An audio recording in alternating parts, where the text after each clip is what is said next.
Valdosta is a town built on old traditions and institutions. The South Georgian city is home to many different cultures, and one would hope that would work towards promoting positive race relations, but that is not the case here. The evidence lies in the people and is buried within the very foundations of the community. On the south side, there are barely any streetlights, the sidewalks are run down, and the houses are in shambles, to name a few of the communal issues. The population there is predominantly African American as well, begging the question of why the city is consistently ignoring these particular areas. The South, especially towns like Valdosta, still suffer from oppressive rule and inequality, both of which are key in keeping areas like Southside from improving. We tried to reach out to the Valdosta School Board to get a different viewpoint, but they did not contact us back. Here's more on the issue from another member of the Southside. My name is Vince Jupiter. I'm an interdisciplinary studies major here at VSU, and my focuses are African American studies and mass media. Vince Jupiter, a senior interdisciplinary studies major, has lived in Valdosta for the last 5 years. Over the course of his stay here, the future director has mingled with individuals from all walks of life. Working at In the Game Sports, a local magazine, has put him on the sidelines of many sporting events in South Georgia. He spends his free time directing music videos for local musicians and creating promotional ads for local businesses. Some people just aren't familiar with different types of races. And coming to college, especially at an age like 18, you may not know how to interact with a certain type of person or a certain type of person from a different background. So because of that, people are very unfamiliar with a different type of person and just may not know how to, approach someone or, be a friend to someone.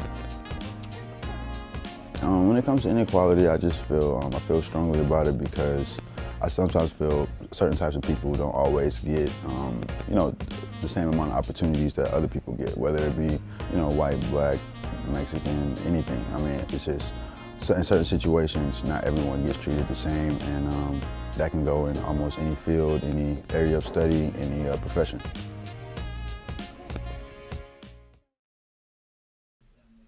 Vince Jupiter's point of view reminds us of the heart of the matter. We reached out to certain members of the City Council and the NAACP, but they either would not speak to us or simply did not respond after repeated requests for an interview. Reverend John Robinson, longtime pastor and local activist, shared with us his story of institutionalized racism. I'm an activist in the community, and I live in Lake Park, and I'm a minister at the First Antioch Missionary Baptist Church. And what I basically do is try to promote entrepreneurship and promote businesses in our local area so they can help the local economy. The city was built from a plantation type city, okay? To get a good grasp of where we are today, we have to look back over history. Over the years, there was the development of a mentality about being stem from like a plantation type town. There was no inclusion as far as blacks and rather say outsiders, okay? They had as late as 2004, there was a charter that was put up that had to be taken down because it related to blacks in a very negative manner. And that was in 2004. When it comes down to justice and equality, there's a power structure here that needs to be broken long years ago. Down through the years, things didn't change the way they have been for all these years, practicing exclusion. There's a lot of federal funds that come through the city and the county, and they just don't seem to be spread abroad for everyone in the neighborhoods and throughout the. No, they're not. They're not. We had a bridge built here for $70 million. We didn't get any part of that. Okay. Had a project at PCA, the paper mill, for $460 million. It was federal aided. We didn't get any parts of that. It's a courthouse built just down the street here for millions of dollars. We didn't get any parts of that. Then they built this new school for $85 million. We got less than 1% of 1% of that. Minority contractors, yes, and local businesses. The majority of the money left the city. Okay, now they had some that stayed here, but it's normally the people that's always in power. Yeah. Okay, same people gets the money over and over and over, time after time. Our theory is that if you get the money spread abroad and monies can be kept in the local areas, therefore it boosts the local economy. And if the local economy is lifted, this means that if you change the environment, you change the people. Well, what we've done, we've been participating at city council meetings, Chamber of Commerce.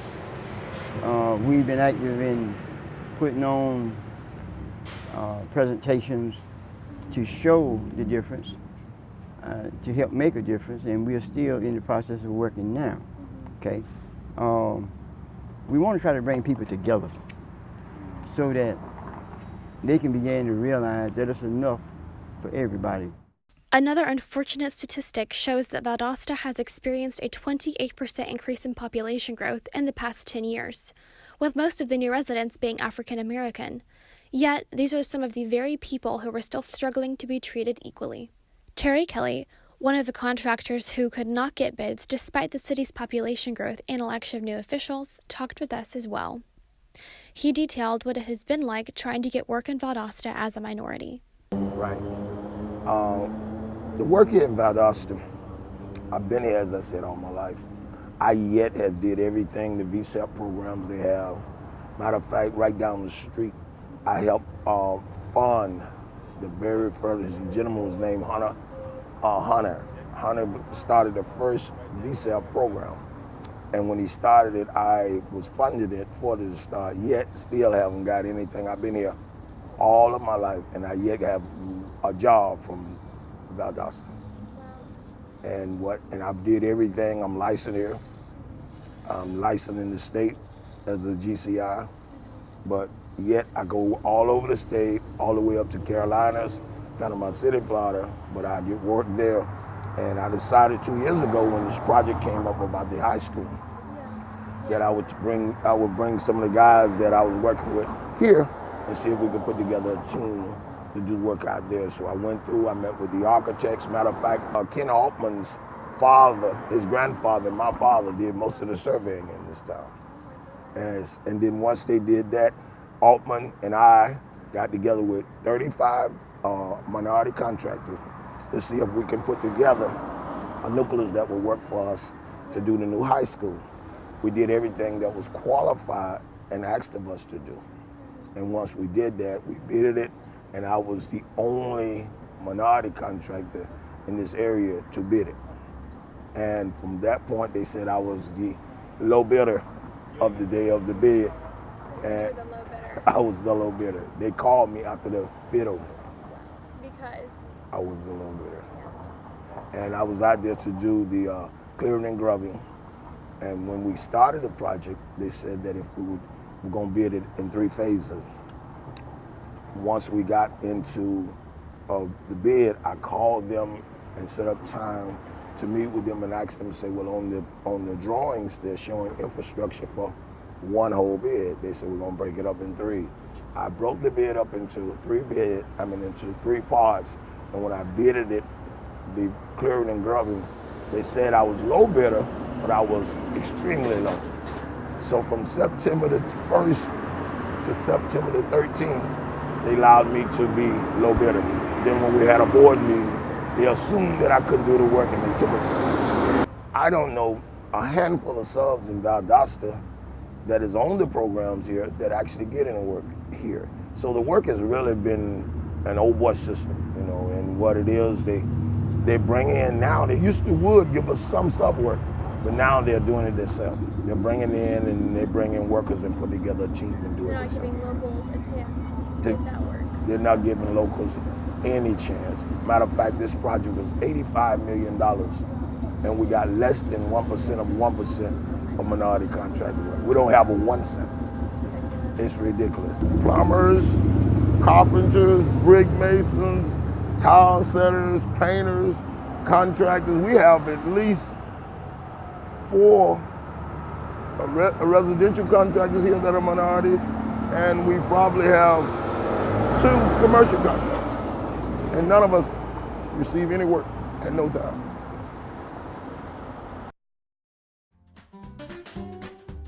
Roosevelt Standifer, teacher at Highland Christian Academy and founder of Works for Good, talked with us on how to resolve the race problem in Valdosta.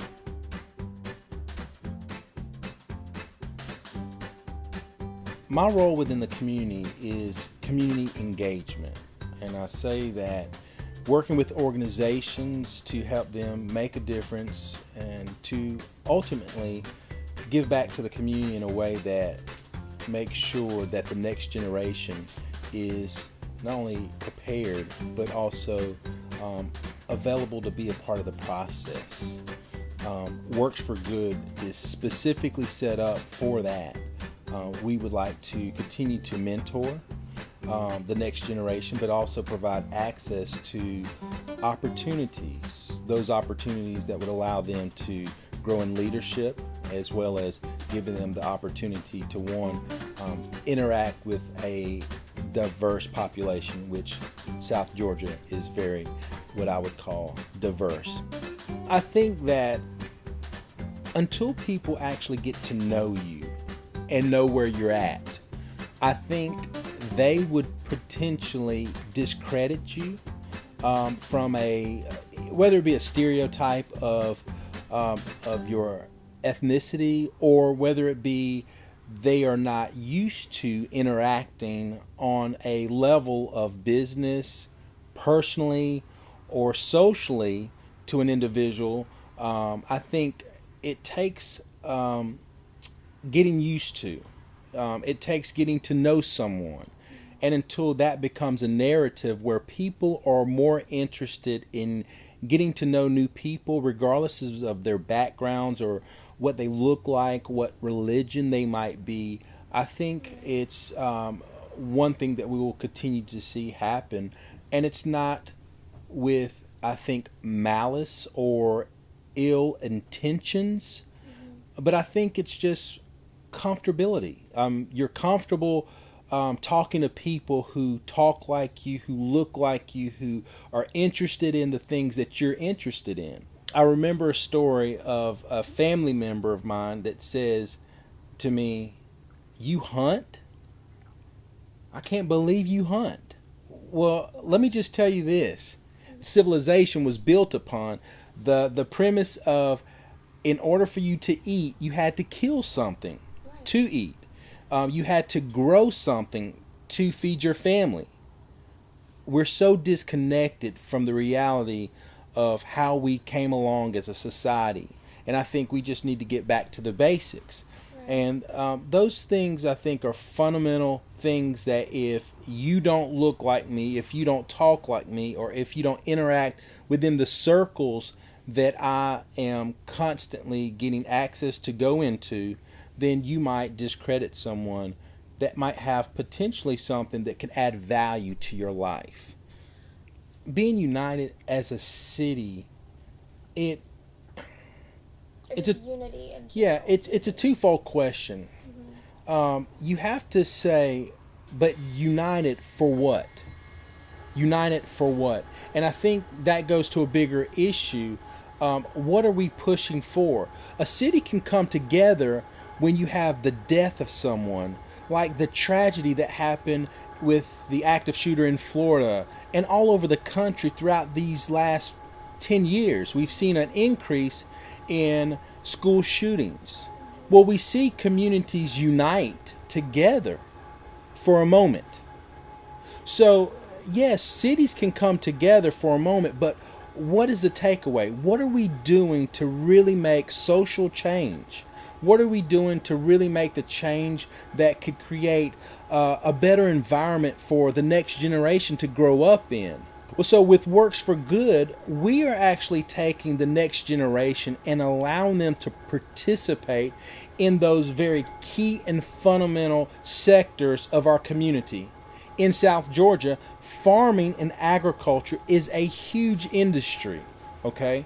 Well, what we've done is we've said, we will allow any youth that would like to learn this industry, we will give them land for them to work. We will give them livestock to raise. And then we will allow them to come to our market store which you happen to see now, where they can actually go in and actually distribute and sell and make money for themselves. So they're growing, they're learning, and they're earning. Job growth. Job, yeah, Right. job creation. And they get amazing Life skills skills. along the way, interacting with people that are from all walks of life. All walks of life. With Georgia being the third most racist state in America, it is not surprising that people have these stories of inequality.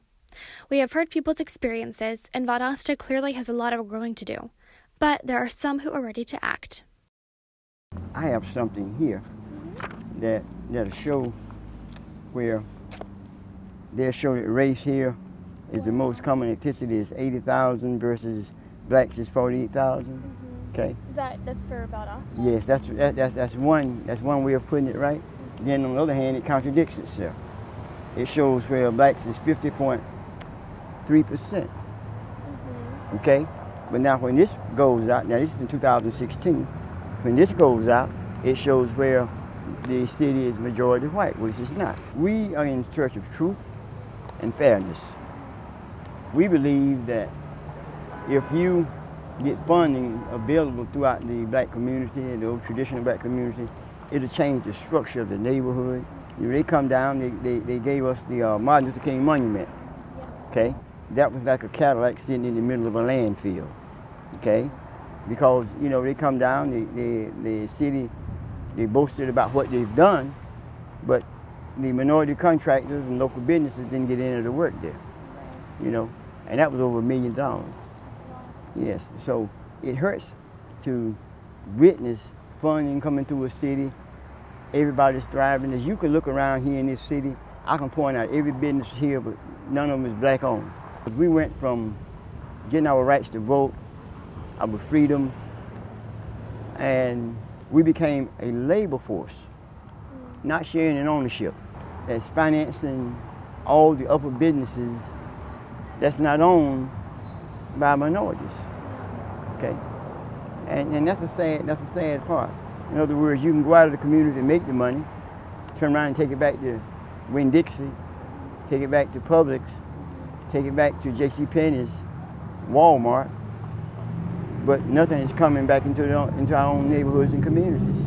I knew that in order for my children to grow up here and not go to Atlanta, not go to Miami and catch out to all the cities and then still have to come back here, I want to see, well, if there's a goal in mind to make this city no limits, then at least they need to start putting in the planning part situation where they can start putting us in where we can talk about it. Can we reach all the goals? If they're there, I'm quite sure even with the goals that they give us, most of the time, Scarlett, we won't reach them. But if they're there, then your age limit would have something to start drawing lines to reach. You see what I'm saying? We can build this, we can build Valdosta not for 2018, we can build Valdosta for 2050. And for anyone, And for any color, women, men, it don't matter. Reverend Robinson hit the nail on the head as he wrapped up the final step on Valdosta's road to a less racially biased and more unified community. People will have to come together and got to realize the truth and face the facts. No one want to sit down and discuss the real hardcore issues about black and white. Nobody seems to want to discuss that. You know, everyone want to avoid the issue of what really have occurred in this country, where we are going in this nation, and what we need to do to resolve the problems that we have. We need more unity, more harmony. We need a whole lot of diversity to occur here in this city that haven't been happening, and it's all been leaning mostly to one side. What do you see as, the future for Valdosta's community as far as, the relations between... I believe that it's healing time. It's healing time. And we, as black people, feel excluded, okay? And normally, we are excluded. We got a right to vote, we got a chance to do a lot of different things, but now we're in the time where it's a healing time, where it's time for healing the old wounds, and that opens the doors for justice and equality. My team and I have worked tirelessly to uncover the truths about the relations between races here in Valdosta. What we have found is that the people have been affected by unchecked prejudices within the city's infrastructure. With less than 1% of 1% of the contractors getting work, Valdosta is worse off than we thought. However, the situation is not without hope. It is a group effort, and only by coming together to spread our message of equality can we start to break down the long-standing walls of racism. Justice for all. Justice for all. Yeah, I find happiness within the struggle. With all this weight, my ankles never buckle. Authentication, they can never muzzle. It's something great when your whole city loves you. And when you know you're blessed, it's easy to look up and thank the Lord above you. Now all you people looking puzzled, mad at the switch up. And y'all be sleeping when it's clear it's time to get up. But the change is out of reach, cause all these teachers never teach, and all these pastors scared to preach. Look, I'm down to talk about it. They steer the boat while everybody's drowning. My vision's clear, they got your vision clouded. I love this life, so I'ma sing about it, while other men can only dream about it. I ain't lying. It ain't my fault you took a different path. Look, it ain't my fault you never did the math. Yeah, that picture's grainy, should've hit